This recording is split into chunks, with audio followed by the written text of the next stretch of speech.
Face à la crise sanitaire, le secteur privé ivoirien se réinvente pour résister aux effets négatifs de la pandémie à Covid-19. Des réflexions faites à l'occasion de la 9e édition de la CGECI Academy. C'était aussi le cadre pour les acteurs de réfléchir sur les crises sociales et sociétales.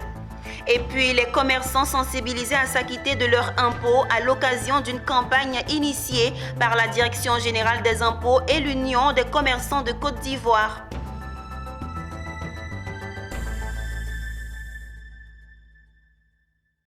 Bienvenue Madame, Monsieur au journal de Business 24 Africa. Le forum économique CGECI Academy est toujours d'actualité. Parlons-en dans cette édition. La pandémie à Covid-19 qui a frappé de plein fouet les économies du monde a permis aux entreprises ivoiriennes de se réinventer. Certaines d'entre elles ont présenté leurs moyens et méthodes de résilience au cours d'un panel animé par les acteurs du secteur privé et public. C'était sur le thème « Prévention des crises sanitaires et outils de résilience, leçon de la crise Covid-19. Patrick Crou, Richard Akeke, commentaire Pierre Tebeu.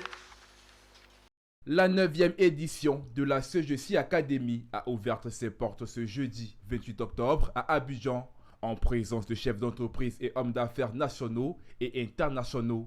Elle est organisée par la Confédération générale des entreprises de Côte d'Ivoire, CGECI. Plusieurs panels ont été animés par les acteurs du secteur public et privé, répondant à la problématique intitulée « Crise sanitaire, prévention des crises sanitaires et outils de résilience, leçon de la crise Covid-19 ».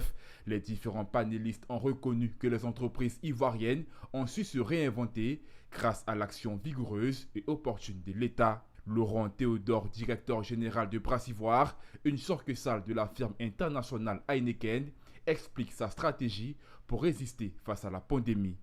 La première des priorités, ça a été la protection de la santé de nos employés, de leurs familles, ainsi que des employés des sociétés qui travaillent à Brassivoire, que ce soit des transporteurs, des sous-traitants, afin de justement les préserver du mieux possible de la pandémie. Donc ça a été beaucoup de communication, de sensibilisation, la mise en place des mesures barrières, porter le masque de manière obligatoire, se laver fréquemment les mains, l'utilisation de gel hydroalcoolique.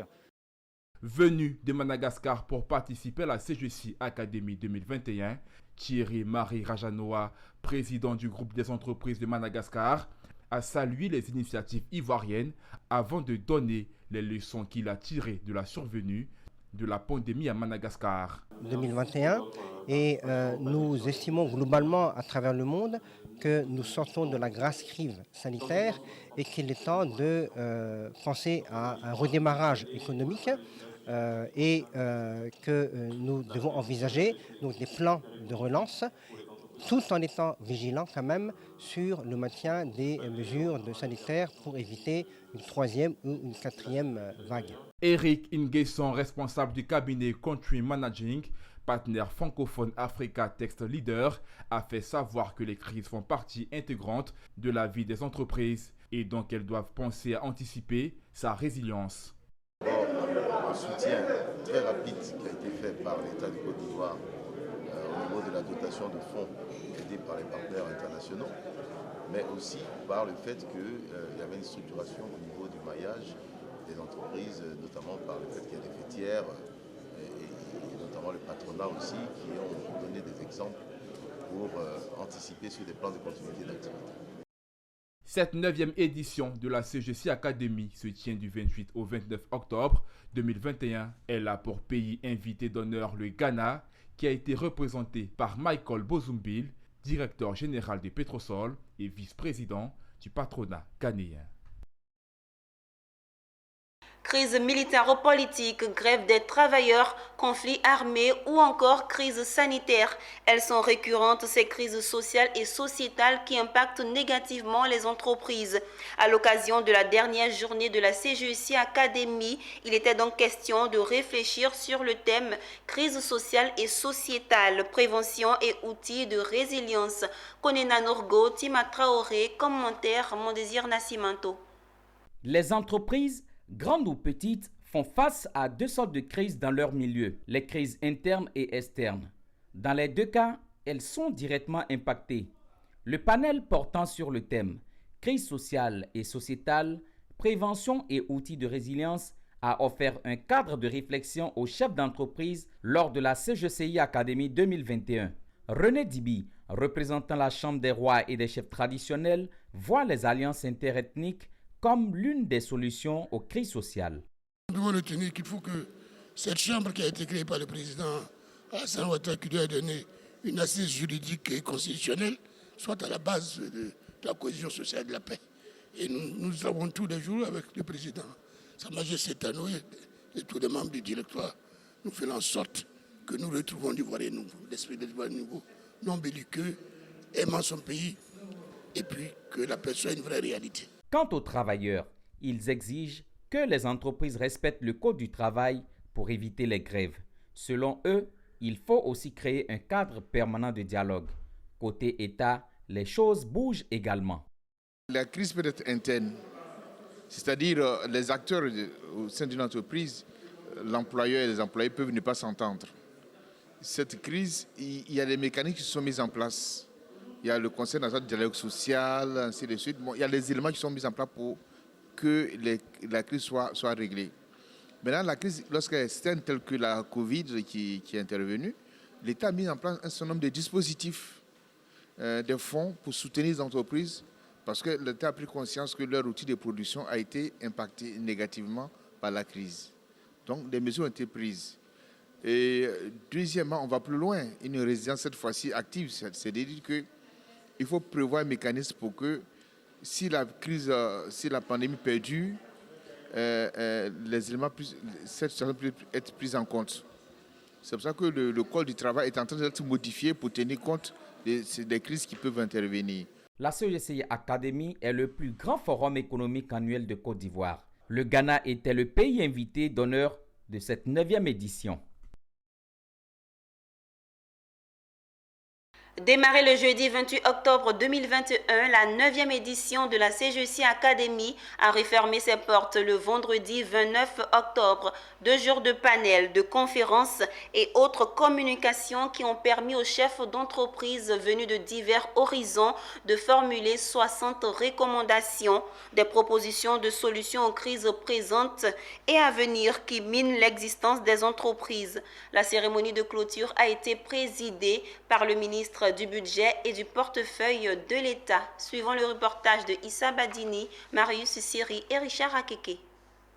Les rideaux de la CGCI Academy 2021 sont tombés, certainement sous le poids des recommandations.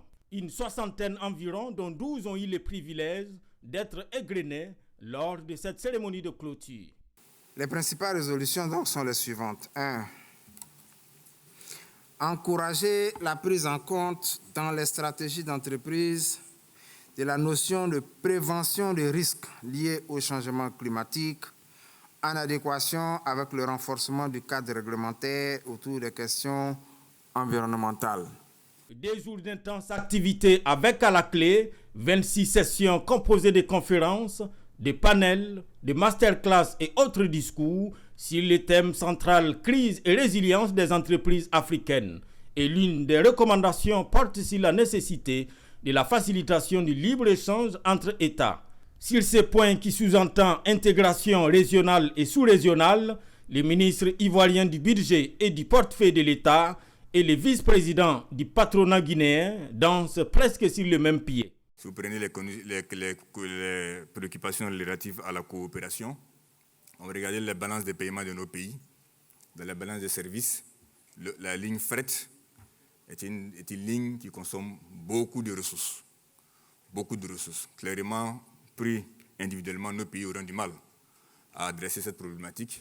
Mais naturellement, si nous mutualisons les efforts, ça change la donne. Le dernier panel de la CGCI Academy 2021, celui de la cérémonie de clôture, a eu pour thème « Comment survivre dans un contexte de crise multiples et multiformes ». Sur la question, l'enjeu selon les panélistes reste le développement infrastructurel et le capital humain. Une cérémonie de clôture à l'image de 2 jours d'activité, riche au grand bonheur d'organisateurs et participants. Les États-Unis. Il y a 52 États aux États-Unis, il y a une seule monnaie, c'est le dollar. n'est-ce pas? Prenez seulement la téléphonie. Aux États-Unis, il y a un code. Quand tu fais le 1, c'est suivi d'autres numéros, mais c'est le 1 pour tous les États-Unis. Il y a combien de codes téléphoniques en Afrique? La Côte d'Ivoire, c'est le 225. La Guinée, c'est le 224. Le Sénégal, c'est le 221. Ainsi de suite, ainsi de suite. Il y a le dalasi en Gambie. Il y a le dollar libérien au Libéria. Il y a le franc guinéen en Guinée. Il y a le CFA dans la zone UMOA. C'est impossible. C'est des freins qui feront que ça va être extrêmement difficile pour nos pays de s'en sortir individuellement. Merci beaucoup. Au revoir la CGCI Académie 2021. Vive la CGCI Académie 2022. Mais avant, il faut souligner que l'événement a mobilisé près de 3500 personnes et a vu la participation de la Guinée-Conakry, du Madagascar, du Togo, du Bénin et du Ghana, pays invité d'honneur. De ces travaux naîtra un guide de survie des entreprises, une autre innovation de la CGCI Académie, outre le thème central. Je voudrais remercier tous les participants et intervenants venus d'horizons très divers qui ont permis d'avoir des échanges à la fois riches, ouverts et vivifiants. Le thème était d'actualité et on peut retenir que nous avons eu de très grands spécialistes qui sont venus d'horizons divers pour parler parce qu'ils ont vu l'importance de ce thème-là, aussi bien pour les pays africains mais pour le monde entier. Ça a été un réel plaisir pour moi. Nous avons beaucoup appris des expériences des autres. C'était très enrichissant. Il y a eu des panels très instructifs pour nous, petites entreprises. De ces travaux naîtra un guide de survie des entreprises, une autre innovation de la CGCI Académie, outre le thème central. Tout autre chose à présent dans cette édition, parlons fiscalité. La Direction générale des impôts, en union avec l'Union des commerçants de Côte d'Ivoire, a initié une campagne de sensibilisation à la déclaration et au paiement de l'impôt. L'objectif de cette campagne était de promouvoir le consentement volontaire à l'impôt et sensibiliser les acteurs du secteur informel à passer au formel. C'était à Abidjan, dans la commune d'Adjamé. Le point avec Mireille Abalé, Aimé Swan et Mondésir Nascimento. Ils ont décidé de faire face à leurs responsabilités en répondant massivement à l'appel du bureau de l'Union des commerçants de Côte d'Ivoire, UCCI. Eux, ce sont les commerçants de la commune d'Adjamé, réunis dans le cadre d'un échange avec la Direction générale des impôts. Il s'agissait au cours de cette rencontre de leur présenter les avantages relatifs à la déclaration de leurs revenus. Séraphin Diallo de la Direction générale des impôts a pour sa part insisté sur l'importance de s'acquitter de ces impôts. Suivant son intervention, il a exhorté les commerçants à régulariser leur situation au risque de tomber sous les coups de pénalité prévus par la loi. Ils ont des préoccupations. Ces préoccupations-là doivent être rapidement remontées au niveau de l'administration fiscale pour que des solutions puissent être trouvées. C'est pourquoi nous les avons exhortés, notamment pour ceux qui sont à Djamé, d'avoir le réflexe de saisir pour toute préoccupation monsieur le directeur régional qui est à leur disposition pour les écouter et ensemble trouver les solutions qui puissent leur permettre d'accomplir en toute quiétude leurs obligations fiscales. Au cours de ces échanges, les commerçants ont eu l'occasion d'exposer leurs préoccupations touchant à tous les aspects liés aux impositions. Ils sont ressortis enrichis de cette rencontre et se disent prêts à régulariser leur situation. L'appel que moi je pourrais lancer à tous mes frères commerçants, c'est de se mettre à jour dans les cotisations mensuelles des impôts fiscaux ou même fonciers. Parce que avec l'explication du directeur général des impôts, ouvrir l'impôt, même c'est pour nous-mêmes. Le président de l'Union des commerçants de Côte d'Ivoire s'est dit satisfait de cette première étape qui se poursuivra sur tous les territoires ivoiriens. Largement satisfait. Comme vous avez su aussi constater aussi, nous avons aussi présenté aussi certaines doléances auprès de la DGI aussi, dont nous sommes toujours attendus aussi des réponses. Donc sinon la rencontre vraiment était satisfaisante dans l'ensemble. Fondée en 2019, l'Union des commerçants de Côte d'Ivoire UCCI est une association qui regroupe les acteurs du commerce issus de la Côte d'Ivoire et des pays de la sous-région. Elle est composée de plus de 50 000 membres repartis sur toute l'étendue du territoire national. Avec un taux de croissance économique en progression entre 6 et 8% chaque année en Côte d'Ivoire, la Covid-19 a fait chuter ce taux à 2% en 2020.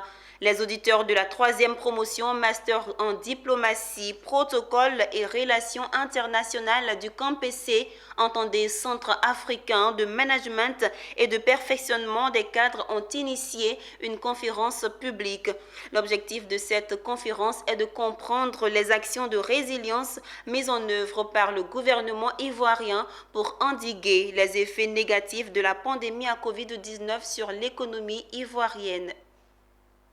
Face à la pandémie de la Covid-19, le gouvernement a mis en place une stratégie pour permettre à l'économie ivoirienne de résister. C'est l'essentiel de la conférence publique prononcée ce mercredi 27 octobre à l'université Félix Houphouët-Boigny d'Abidjan-Cocody par le docteur Ngouan Patrick. C'était à l'initiative des auditeurs de la 3e promotion de Master en diplomatie, protocole et relations internationales du CAMPC, Centre africain de management et de perfectionnement des cadres. Pour ce qui est de la santé de l'économie ivoirienne, Dr Ngouan Patrick rassure, malgré les impacts néfastes de la Covid-19. Je pense que l'économie est résiliente. Pourquoi? Parce que on est passé de 6% à 2%. La croissance n'a pas été négative en Côte d'Ivoire. C'est vrai, ça a été divisé par 3, mais ça n'est pas tombé en dessous de 0. Donc on peut dire que l'économie peut quand même résister. La performance pourra être revue à la hausse avec l'optimisme ambiant. Pour le conférencier Dr Ngouan Patrick, conseiller technique du directeur général du Trésor et de la comptabilité publique, en réaction à la Covid-19, le gouvernement a pris des mesures en 2020 et 2021 pour soulager les secteurs publics et privés.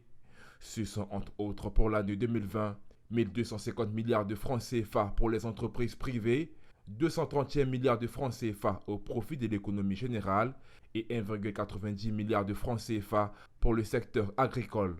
Zouankouan Plastide, président de la 3e promotion Master Diplomatie, Protocole et Relations publiques du CAMPC, situe les objectifs de cette conférence.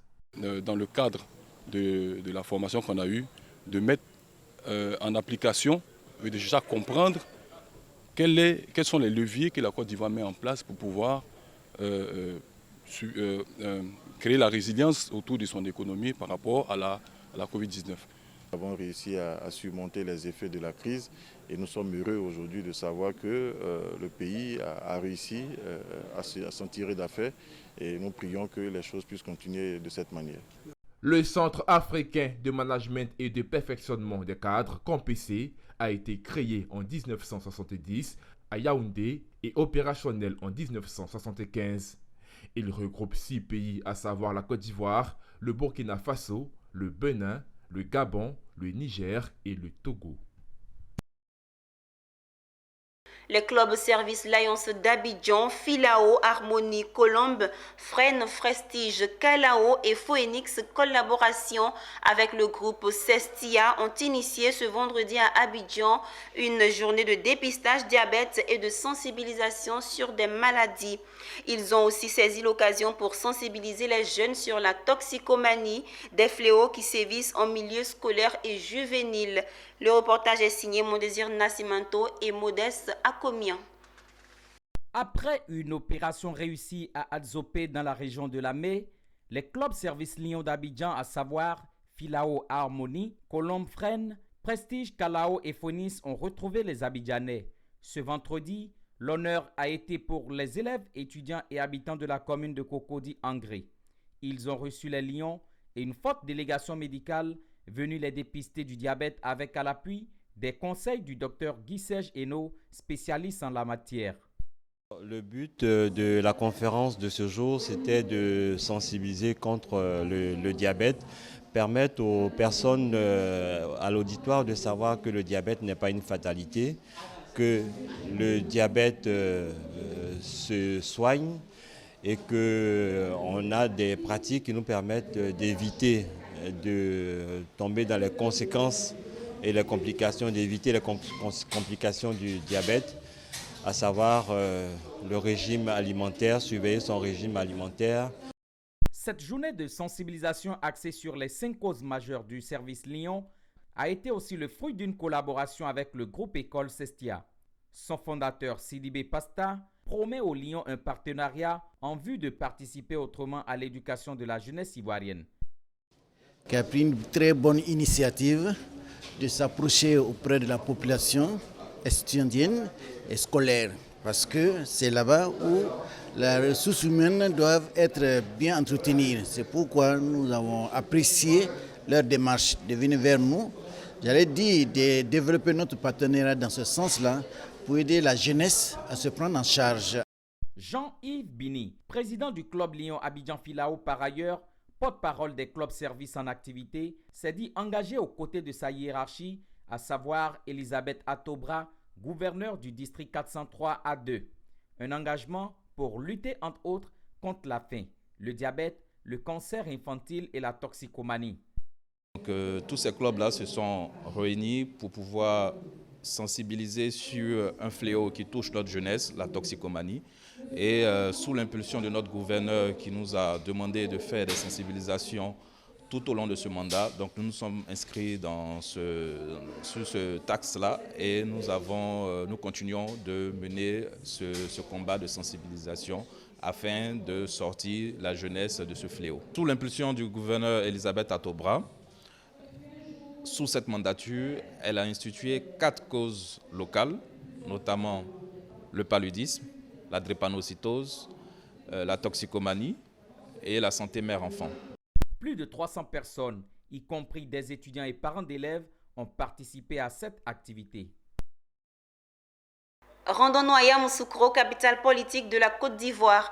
Des séances gratuites de dépistage du cancer du col de l'utérus et du cancer du sein initiées par le Rotary Club doyen de Yamoussoukro. Cette action organisée dans le cadre de Octobre Rose est orientée vers les jeunes filles et femmes du village de Kroukroubo, Philippe Zabo et Charles Kouakou. À l'appel du Rotary Club Yamoussoukro appelé doyen, plusieurs centaines de femmes et de jeunes filles du village de Koukourbo, à 15 km de Yamoussoukro, ont répondu présentes. Elles se sont soumises au test de dépistage du cancer du sein et du col de l'utérus au centre de santé de la localité. L'activité vise à savoir si les femmes ont des cellules précancéreuses ou pas, les orienter aux besoins dans les centres de prise en charge de ces pathologies. Actuellement, nous sommes dans le mois d'octobre, ce que nous appelons communément Octobre Rose, dans tout le monde entier. Il y a des actions en faveur du cancer du sein et couplées avec le cancer du col de l'utérus. Donc il y a cette sensibilisation-là. Et notre centre, le centre du club, c'est le centre de Koukoubo. Donc il était important que nous venions faire notre action ici ce matin. Selon la sage-femme, coordonnatrice au district sanitaire de Yamoussoukro, Nguessan Désiré, la campagne permettra de sensibiliser et dépister les femmes afin de garantir l'équilibre familial d'une part et d'autre part, participer à la santé de l'enfant et de la femme.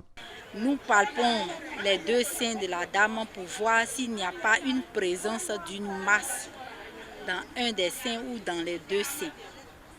Après ça, nous orientons la dame vers un centre bien spécifique.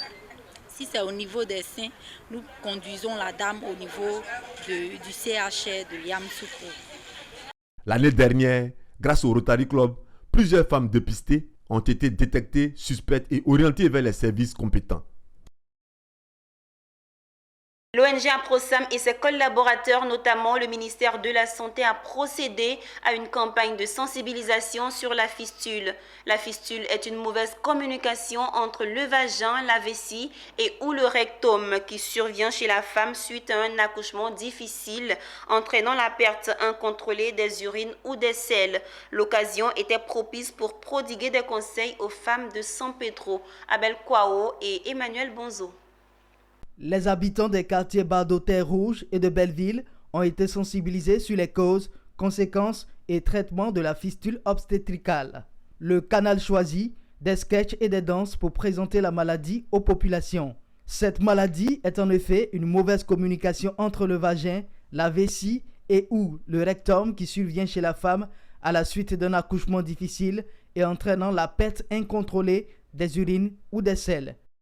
En effet, depuis plus d'une dizaine d'années, on va dire, l'ONG PROSAM, en collaboration avec l'AIBF, sous un financement de l'UNFPA et de COICA, met en œuvre des activités de sensibilisation et de prise en charge des fissures obstétricales dans notre district sanitaire.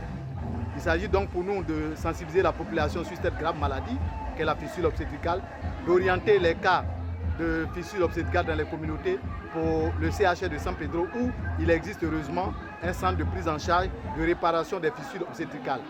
La Fédérale des femmes du Bardo Terre Rouge est heureuse de cette campagne de sensibilisation.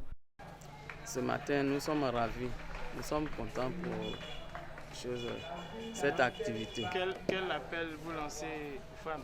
Bon, je lance mon appel ce matin. Je dis aux femmes, à toute femme qui est atteinte de cette maladie, de ne pas la cacher. Au thème de la sensibilisation, Mme Diomandé Makoko a remercié les initiateurs de cette campagne, une occasion pour les démunis de se faire soigner gratuitement. Le fait qu'on peut maintenant, celles qui sont dans ce problème, peuvent se soigner sans dépasser 5 francs, vraiment, nous les remercions beaucoup. À PROSAM et ses associés. Il faut dire que cette cérémonie à laquelle nous avons pris part est d'une importance capitale à partir du moment où sa substance concerne la pathologie qui prend de plus en plus de l'ampleur ici dans la région de San Pedro. Il faut dire qu'en notre qualité d'intervenant dans le domaine social, il serait important pour nous de sensibiliser les populations. Le coordonnateur régional de l'AIBF au niveau de San Pedro a invité les femmes à accoucher dans les centres de santé et a également exhorté les jeunes filles d'éviter les avortements pour ne pas contracter cette maladie. C'est la fin de ce journal. Merci de nous avoir suivis. Bonne suite de programmes sur Business 24 Africa, la télé utile.